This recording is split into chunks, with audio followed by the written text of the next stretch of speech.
Hi modern fashion designers, you're welcome back to class. This is Modern Woman Apparel. I want to especially thank all my subscribers, and if this is your first time seeing us, you're highly welcome. Please join us by clicking on the subscribe button. Turn on your notification bell so as to get notified whenever I upload a new video. Thank you. So guys, in today's class we'll be learning how to make this very beautiful shirt with a collar and a collar stand. You also be learning how to do the shoulder drop down. So this is the kind of shirt that will have the same line coming towards the front area, not sitting directly on the shoulder line. Note that this is a normal shirt, which means that you can add any sleeve of your choice to this, but in this class I'll be showing you how to do this very sleeve we have on the thumbnail.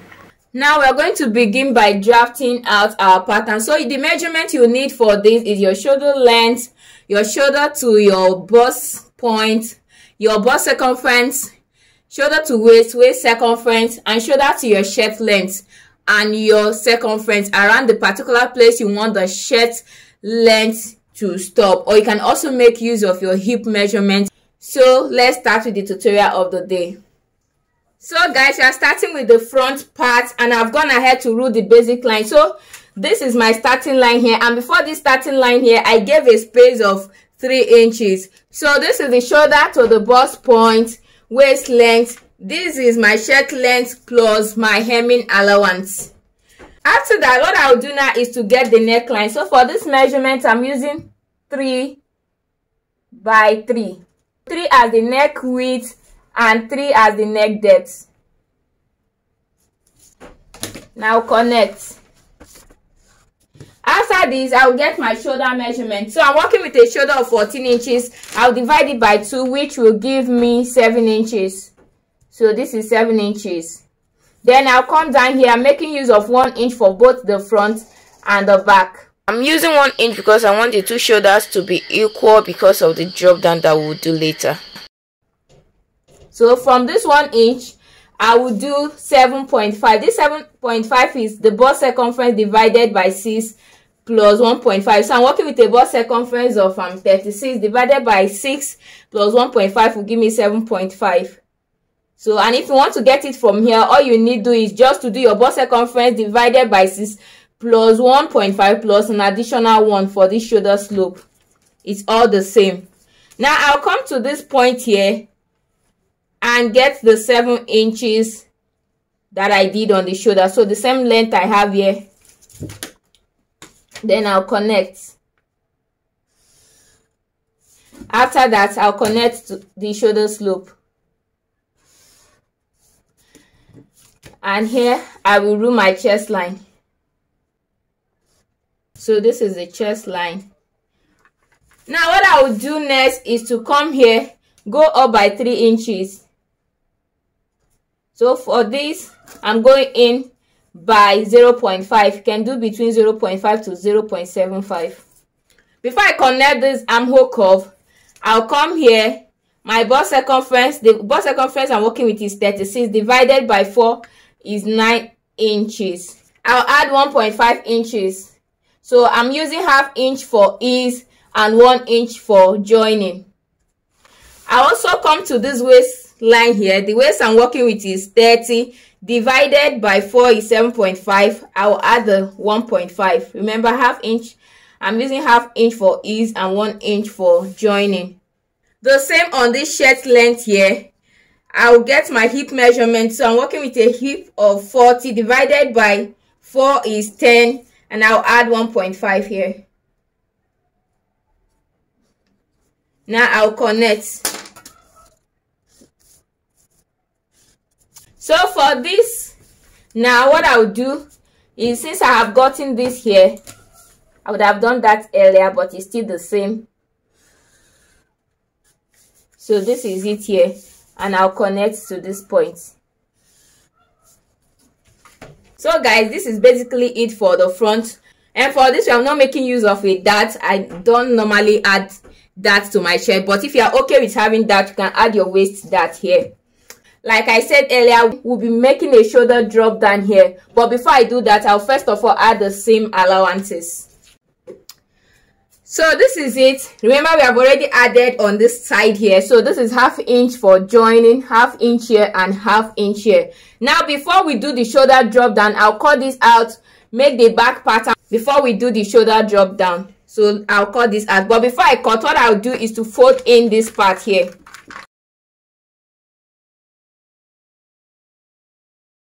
Then I'll cut.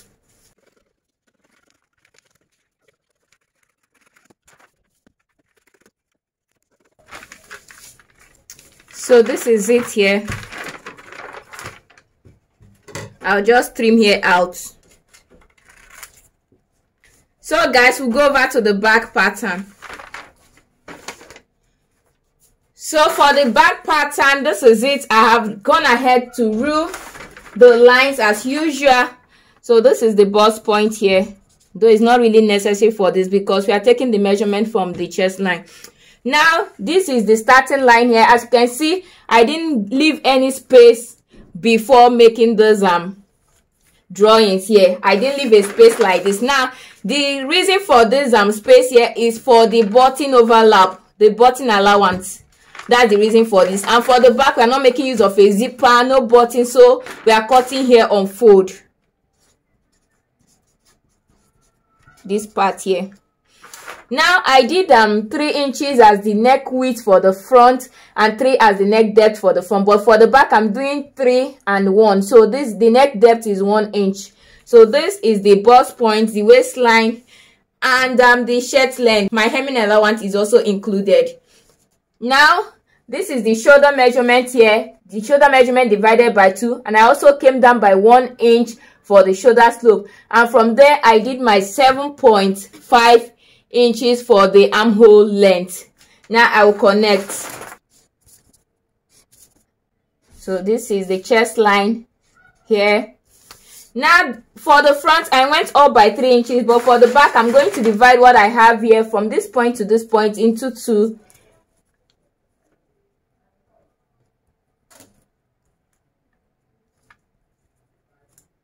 Here. Now if you want, you can go in by 0.5, but for this shirt I'm drawing the armhole curve from this point here. Now I'll come to this mark here, get my bust circumference divided by 4 plus the 1.5 inches we added to the front. Now I'll draw the curve. I hope you understand. So I also move on to the waist length. Waist divided by 4, I'm working with waist 30, that is 7.5 plus 1 inch, 1.5 inches, sorry. This is the shirt length, hip 40 divided by 4, 10 plus 1.5 inches. Now connect. After this, I will impute all the joining allowance before we can do the shoulder drop down.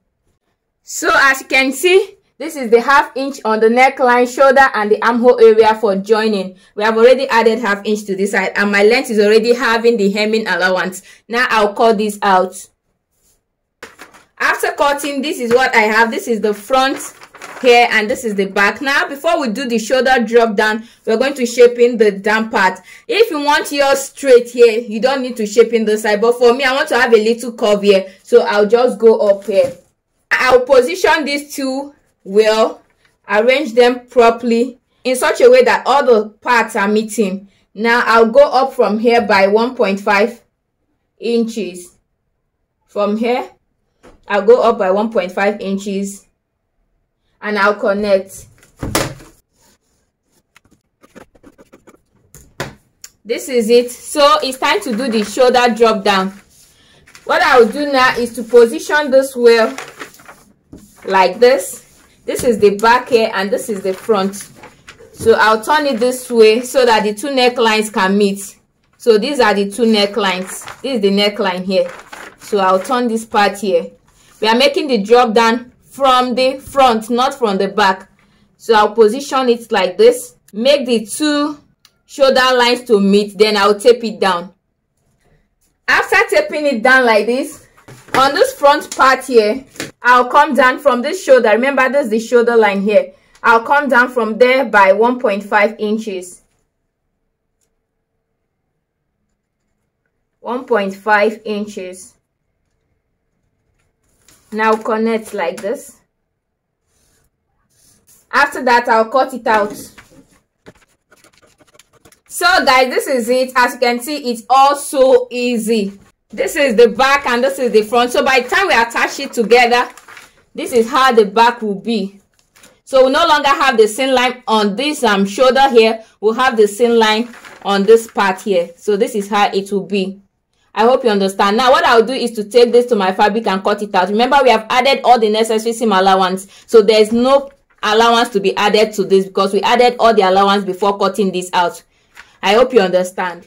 So guys, I've gone ahead to cut out the fabric. This is the back part, and like I said, here will be on fold. So as you can see, this is on fold here. I didn't add any seam allowance here because we have already added on the shoulder before cutting this out.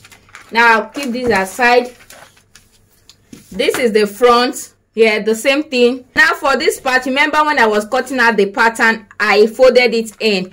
So for this side, you can decide to just make it this way before cutting out, but I like doing mine like this. After taking this in, I'll cut out the excess. So this is it. We have 2 pieces of this. Now what I'll do is to remove the pins. So for the front, I also went ahead to notch the points of the 3 inches up and down. Please notch the point of the 3 inches. It's very important. Notch here and here, please. So as you can see, the notches are here. Now what I will do is to go to my ironing table and I iron a paper stay on this part here, from this 3 inches to this part. So I'll do that on both sides. After I'm fusing the stay on the wrong side of this fabric, this is the right side and this is the wrong side, what I'll do now is to take it to my sewing machine and start stitching. So first of all, I'll bend this part here by 1 inch and fold it again by another 1 inch, making sure that I did not cross this notch that I made here. So it will just relax on this notch that I made here. That is just the essence of this notch here. So after that, I'll pin it down. Take it down to this place like this. Pin it down. As you can see this. So I'll pin it down. Next is for me to take it to my sewing machine and stitch.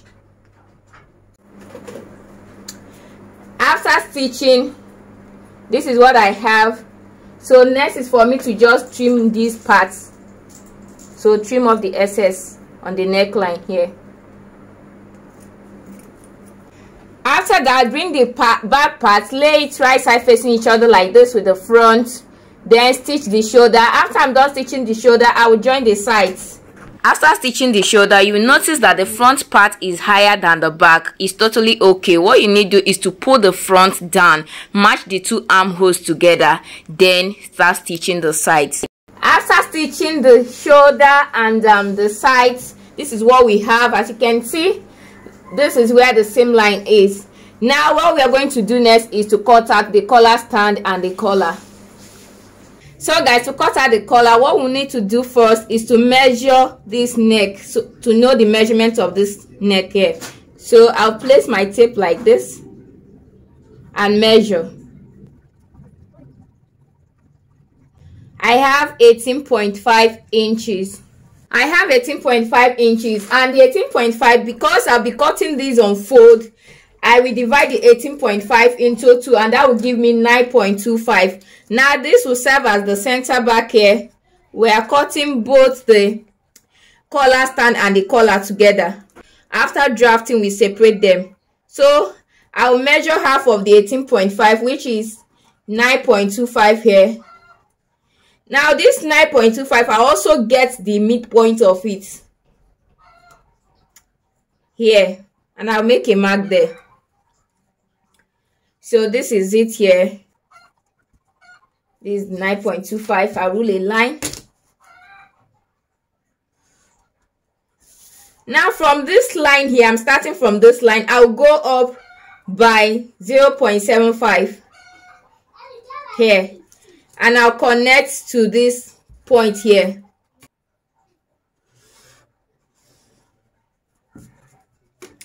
Now I will take the measurement of my collar stand The collar stand, I'm using 1 inch for collar stand.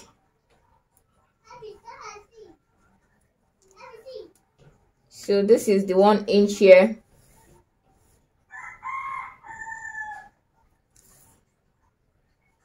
Remember, this is not straight, so I have to take the measurement from all those points. Then I'll connect. So guys, this is it for the collar stand.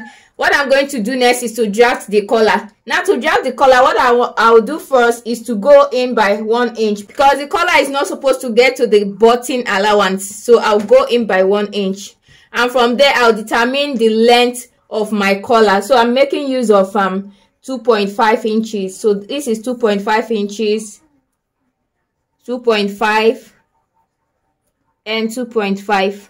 I'll connect. After this, I'll go out here from here by 2 inches.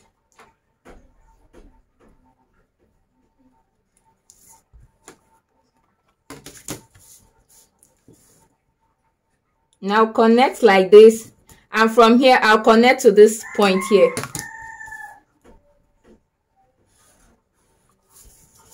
So guys, this is it. This is the collar here, and this is the stand. So this arrow here will show that this is going up. This is the center back. Now what I'll do to this point, this side here, this collar stand, is just to give it a little curve here. I don't want it to be pointy. Now I'll cut out.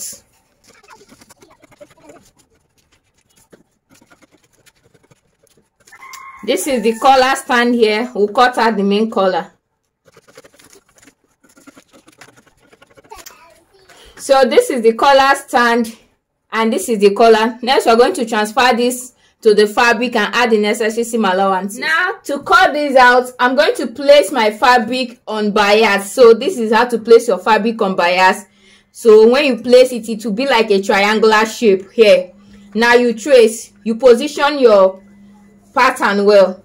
So if I place it this way, you can see that this folded part here is not meeting up with this center. So I'll arrange it properly till it meets with the center of this, as you can see. Then I'll add my seam allowance on this pattern cut. I need 2 of these, and I also need 2 of these on fold. Both of them on fold, 2 pieces each. So I will cut it out and show you. This is it, as you can see, and you can also see the seam allowances. Now I'll go ahead and iron interfacing to this. So this is it. I have ironed my interfacing on 1 piece of the collar stand and on 1 piece of the collar, as you can see. Now I'll take the collar itself, this part here, this is the side that is going up, so this side. Now I'll go to my sewing machine and stitch with 1/2 inch from this side here to the top part and to this part. After that, I'll turn it over and give it a good press. So guys, this is what I have after ironing. So I'll bring in the collar stand. Now I also want you to note that the collar stand, the part here, that the part I have the interfacing on is the part I'm using as the main fabric, please. So you're ironing this on the main fabric, not on the lining. Now after this, what I'll do, I've also gone ahead to notch the center of it. So what I'll do now is to pick this up here, this one right side facing up. I'll place it here. Then I'll pick this one, place it here, make sure the notches are matching up. Then I'll bring this one right side facing down. I'll place it here. So what I'll do now is to take it to my sewing machine and stitch with 1/2 inch from this part all the way to this part. Please make sure you pin this down first before stitching. This is it. So I folded in 1/2 inch on this part that I'll be stop stitching, the part that has the interfacing. Now it's time for us to attach this to the neck. So what I'll do now is to pick up my bodice, this part that is not having any interfacing, and while stitching too, I left 1/2 inch. I didn't stitch up to this point. I left 1/2 inch on this point here, on this side, and on this other side here. So don't stitch up to the end, please. So to attach it, I'll pick this shirt here, the bodice, I've already notched the center of both this collar and the shirt. Now I'll pick the side that is not having the interfacing, this part here, and I'll match it here, right side facing, right side of this facing the right side of this, and I'll pin down the middle point here. And I'll take it to my sewing machine and stitch this way from here to this part, and from the center here to this other part here. After attaching this is what I have. It is time for us to top stitch. So I've also gone ahead to iron 1/2 inch in. Now I'll place it this way, fold 1/2 inch in like this, making sure that all the raw edges are inside this collar stand. Then I'll fold it in like this. Please make sure to pin it down as you fold. After that, I'll top stitch here. So guys, after top stitching, this is what I have. As you can see, it's already looking beautiful. Now the one we have on the thumbnail does not have this main collar here. It only stopped at the collar stand. So if you're making that one exactly, all you need to do is just to stop on this collar stand. I hope you understand. So my client requested for the collar, that is why you see me doing the collar. So what we're going to do next is to attach the sleeve, but I've gone ahead to attach the sleeve here. Now note that you can make use of any sleeve of your choice. You can decide to make use of a basic sleeve for this, and by basic sleeve, this is what I mean. You can see the picture on the screen. So the sleeve there is a basic sleeve. You can decide to attach there, but for me, I'm doing the exact sleeve we have on the thumbnail. I've gone ahead to do the first one. I'm going to show you how to attach the second one. So first thing first, all you need to do is to cut out a long basic sleeve. So I'll be using this to cut out my sleeve. If you want to know how to make this basic sleeve pattern, the link is on the comment section. We have a detailed tutorial of it on this channel. So now I've gone ahead to cut out this basic sleeve here. Note that if your sleeve length is 24, you're going to do 22 because we'll be attaching a 2 inches band for this. After cutting out the sleeve, what I did next is to make my marking. So these are where my pleating, the ruffles or the gathers will be, something like this. You can see it. So I came down from here by 8 inches, and this is 3 inches, 3 inches, 3 inches. So what we're going to do next is to measure what we have here. So whatever you have here, like for me, you can see I have 16 here. Now 16, I multiplied it by 1.5 and I got 24 inches. So this is 24. The second one I got 22. The third one I got 21.75. The fourth one I got 20.5. Now the width of these will be 24. The width of this 22.5. The width of this 21.75, and here will be 20.5, but the length is constant. The length is 5 inches. So whatever you are using as your length, make sure all of these layers are carrying the same length. The only difference there will be for the width. I hope you understand. So I have already cut them out like this. I took it to my weaving machine. I weaved the raw edges. You're going to do that to all of them. Now what I'm going to do is to pick up. Remember, you have to label them. Know the one that is for the first layer because the widths are not the same.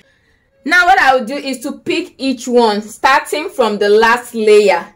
I'll take it to my sewing machine and start making little gathers on this part here. After that, remember, you're making this on the right part of this, so this marking will be on the right part of your sleeve. I'll also take the second one, I'll gather it. Take the third one, I'll gather it. You also gather here. After making the gathers here, attaching this, what you're going to do is to attach the band. And I also forgot to mention that while cutting these out, please add 3 inches to your round sleeve. You can see on the thumbnail that this part here is not tight, so you have to make a little gathers to fit in here. Now this band I have here is 2.5 inches on fold, so when I open it up, it is 5 inches. So what I have here is my round sleeve measurements plus my sewing allowance. So I will attach it. After that, I'll close this part here and attach this part to the armhole. Now what I want you to notice that while attaching this to the armhole, now look at this. I hope you can see this squeeze line I made here. This is the original shoulder. Remember, we came down from the shoulder measurement by 1.5 to get this seam line we have here. Now that doesn't mean that the seam line we have here is the shoulder. No, we still have the shoulder here. So iron yours. When you iron it, you will get this crease line here. So this is the center of your sleeve. This will be where your the center of your sleeve will be, because this is the original shoulder. Now this place here, I've already notched the center of this sleeve. The center of the sleeve will be meeting this crease line I have here. Please don't make the center of the sleeve to be here, please. The center of the sleeve will be on this crease line I have here, and you sew all around. So guys, after that, you hem the down parts. Do not forget to serge all your raw edges, please. Neat finishing is very, very important. What I'll do next after that is to attach my buttonhole and my button. And I'll bring this out on my mannequin and show you what we have. So guys, you can see our shirt looking so beautiful. You can rock this with a skirt or a trouser. And the good news is we have the making of this trouser on this channel. So I'll drop the link on the comment section. The only difference is that I made that with an Ankara fabric. Remember, you can make it with any fabric of your choice, and I made this with a crepe fabric. That's just the only difference. Now I'll drop the link on the comment section. Feel free to watch it. We have come to the end of this class. Thank you so much for watching. Please subscribe, like, share our videos. See you in my next class. Bye for now.